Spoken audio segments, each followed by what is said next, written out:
Dear students, in this lesson, we learn the importance of blindfolding during training for teachers of visually impaired. As a profession, orientation and mobility has existed since World War II, when soldiers blinded in a battle were taught how to move around without vision.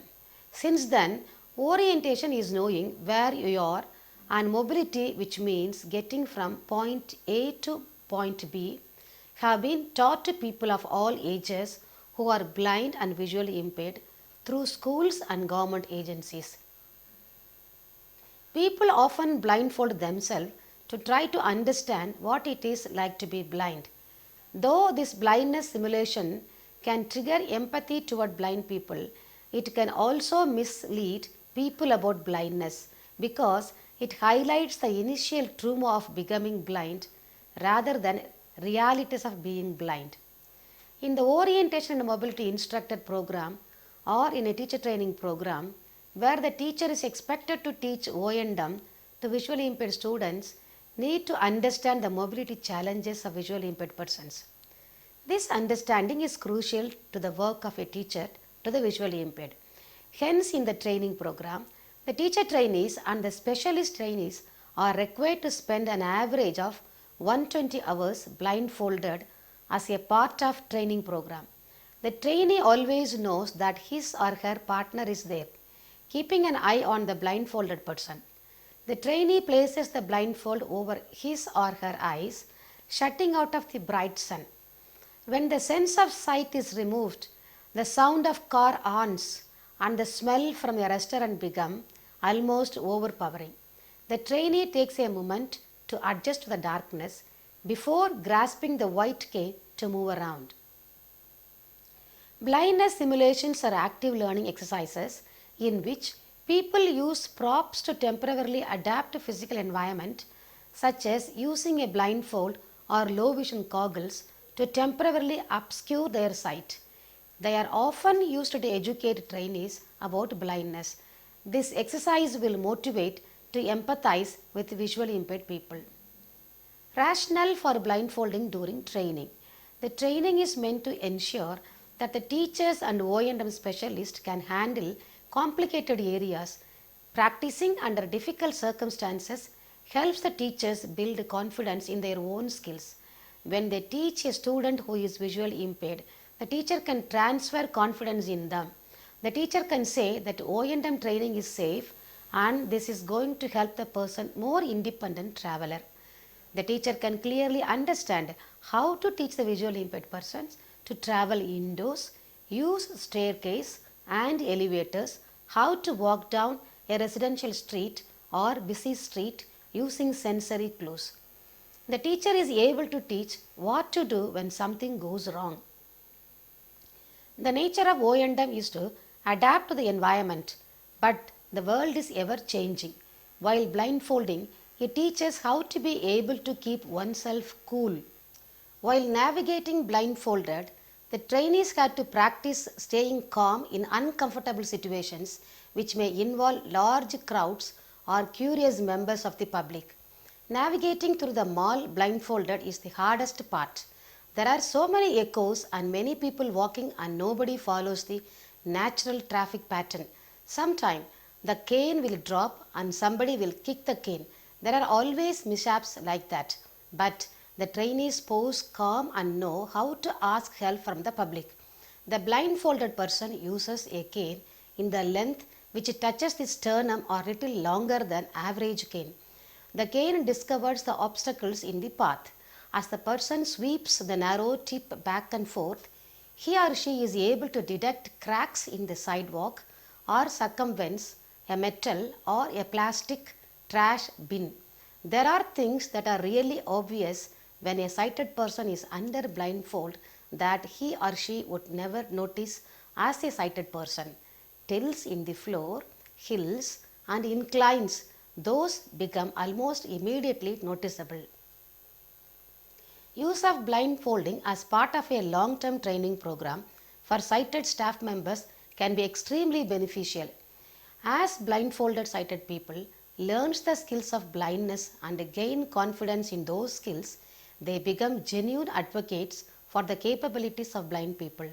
They can tell their future clients with a certainty, I know these techniques work because I have used them myself. For both blind rehabilitation students and sighted staff members, the key to the successful use of blindfolding is its use in combination in solid training and candid discussions about the attitude surrounding blindness.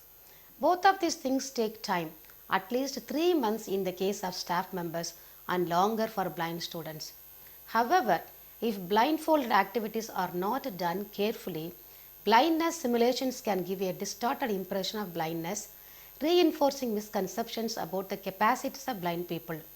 These problems can occur if the simulation is focused on the first moments of blindness rather than everyday life after adjustment to blindness. Many argue that blindness simulation is beneficial only if it includes hands-on training in the skills of blindness and involves meaningful contact with the blind people.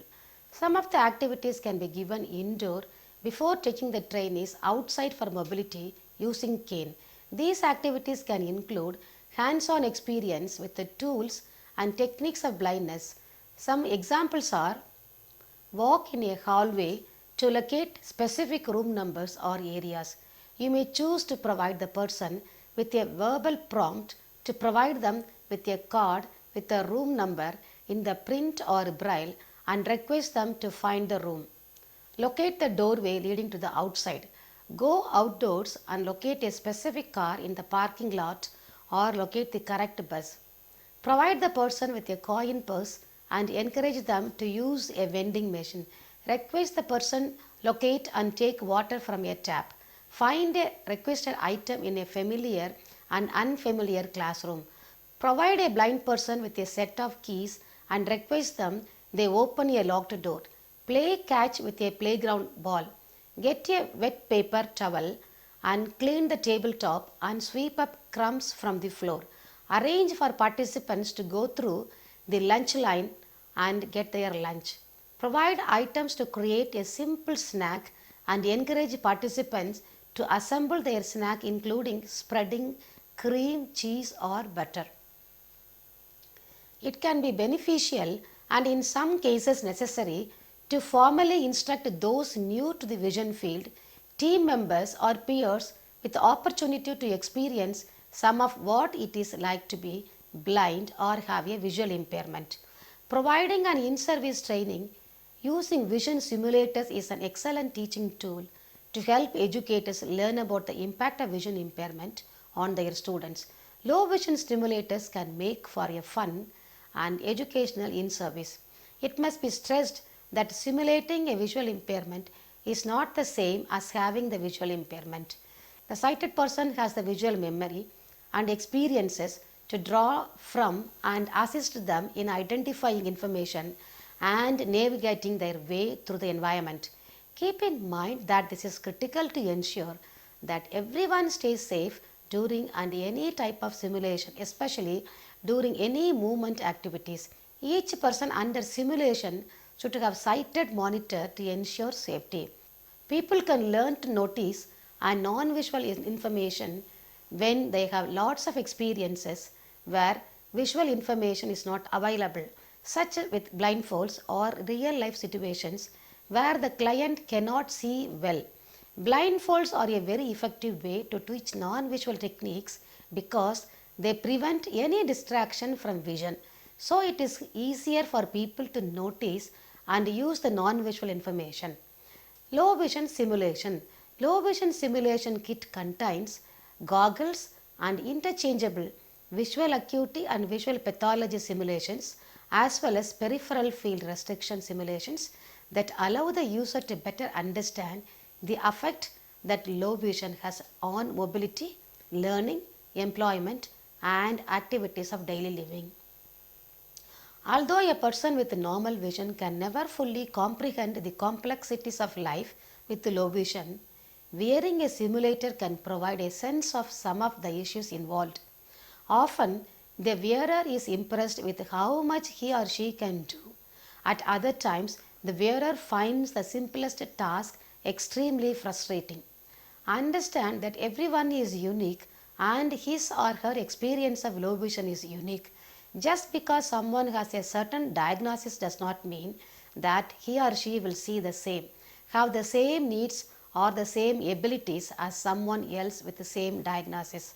Also, some people with low vision may have a combination of vision impairments, other disabilities, fluctuating vision, or a progressive vision condition which can greatly affect their ability to process visual information.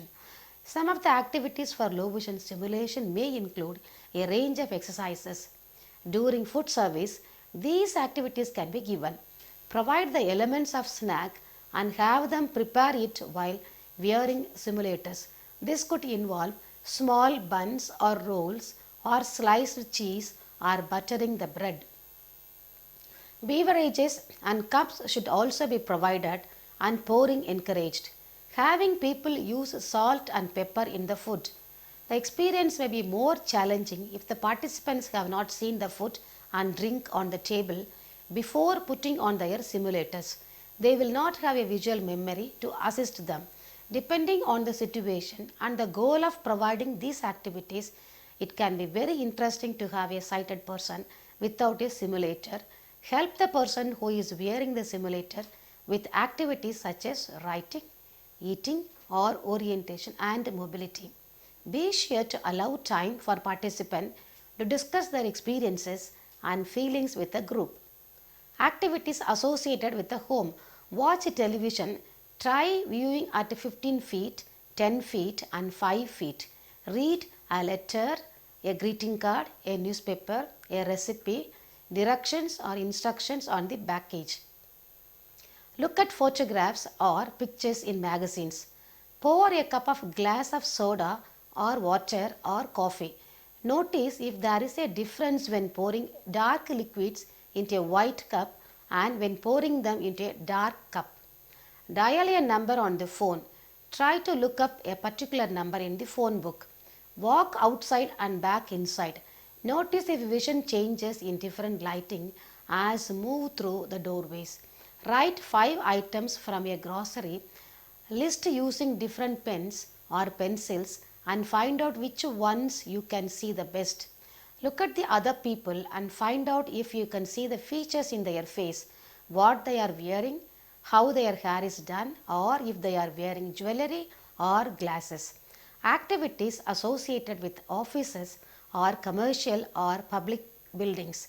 Find the restroom and locate the toilet, the sink, and wash the hands. Notice if a change in the lighting made is easier or more difficult to walk in and out of the restroom. Take an elevator to another floor, get off, and find a room and return to where the person started. Use or pretend to use the vending machines for soda or food. Find the item needed, locate its selector button or knob, and determine where to insert the money. Look up a particular phone number in the phone book and dial it on the phone. Walk outside. Notice your vision changes in the different lighting as you move through the doorways. Ask a friend to identify him or himself when they come to talk to the person in simulation. Look at the people. Can you see the features in their face? Can you see what they are wearing? How their hair is done? If they are wearing jewelry or glasses? Low vision simulation activities will help the teacher appreciate some of the problems a person who is visually impaired might confront and understand that a little remaining vision can go a very long way. For low vision simulation, the participants are to learn to use non-visual and visual information together. This is one of the biggest challenges for the participant as well as for the instructor, but it can be taught using partial occlusion and intermittent occlusion. With the partial occlusion, the bottom half of the client's vision is covered so that they cannot see what is on the ground in front of them. They must rely completely on the non-visual information that the cane provides, while at the same time they are looking around and getting information visually. This is not easy to do, but it is an important part of the real life travel, and partial occlusion has been shown to be extremely effective for enabling people to notice and use their care information at the same time that they notice and use visual information. With intermittent occlusion, the clients perform task visually, then repeat with a blindfold, then repeat the task again without a blindfold while using the non-visual information that they had noticed with the blindfolded on. For example, sometimes after clients have learned to use and trust a cane, when they go outside and approach the curb, they will pull the cane back and lean forward, straining to look down and find the edge, walking very cautiously. They are allowed to struggle and find a curb, then they ask to come back and approach the curb again, but this time find the curb with a blindfold. They usually do so as efficiently as they had done similar task earlier in the training. Then they take the blindfold off and approach the curb again, but this time they are asked to consciously keep their eyes on something across the street while letting the cane find the curb as quickly as they had just done with the blindfold. Most clients only need to do this once or twice before they stop searching usually for the curb and approach it confidently using non-visual information from the cane. Simulation promotes empathy. Disability simulations are often intended to promote empathetic concern and desire to help and accommodate people with disabilities. There is evidence that simulating disability can indeed increase empathy and helping. Rehabilitation professionals express more empathy in qualitative comments after participating in a multi-impairment simulation. These simulations not only promote a desire to help but also promote student enjoyment and positive assessment of them. More generally, when people simulate other people's experiences, they tend to judge those others more kindly. Simulations can give people an evocative taste of what it is like to be in a particular physical or emotional states, such as a physical impairment or visual impairment. People can then use the information to help them relate to affected. Simulation reinforces stereotypes. Recent research suggests that simulating blindness can reinforce stereotypes about blind people. Silverman et al. In 2015 examined how a brief blindness simulation influences how sighted people judge blind people's capabilities. In two experiments, they randomly assigned some college students to complete a series of tasks while blindfolded for about 30 minutes. The task included pouring water from a pitcher to a glass without spilling, sorting coins, and navigating complex paths around the university building. Other control students were randomly assigned either to complete the task with their sight unimpaired, to view videos of the simulation, or to merely hear an explanation about what the simulation involved. Afterward, all the students were asked to estimate how well the average blind person could perform at a series of professions, for example, chef, teacher, or computer operator, compared with the average sighted person. They also rated how well blind people could live independently and walk around downtown, again relative to the sighted. In both experiments, blindfolded students rated blind people's capacities significantly lower than did students in the control groups. Skill mastery. When sighted person is exposed to effective non-visual methods, for example, an instructor can teach students to distinguish braille letters while blindfolded, to eat a simple snack, or to navigate a simple path using a cane and appropriate auditory cues during a brief session. During intensive program using blindfold, the teacher trainees can master braille reading, cooking, and cane travel under blindfold. The key is that blindfolded experiences lead to skill mastery and confidence rather than bumbling frustration. In order to achieve this goal, blindfolded experiences should be guided by knowledgeable instructors and allow enough time for repetition and practice. To conclude, I would like to say people can learn these non-visual techniques without blindfolds. Although it is more of a challenge to teach it that way, it is also more realistic and becomes more meaningful and immediately applicable to their real life. occluding or blindfolding vision can be counterproductive for helping people understand about. However, for understanding the specific features and functional implications of various visual impairments, visual simulators are worth more than 1,000 words of explanation. Thank you.